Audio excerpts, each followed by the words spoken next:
Beyaz Dev, Patagonya'daki en görkemli buzullardan biri. 18 kilometre uzunluğundaki buzulda birkaç yılda bir sıkışma sonucu kopmalar yaşanıyor. Bu yılda buzulun üzerinde önce bir köprü şekli oluştu, ardından büyük çöküş geldi.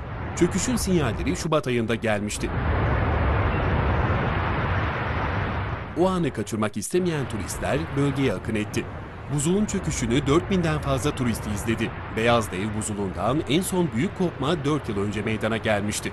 Arjantin'de 200'den fazla buzul bulunuyor.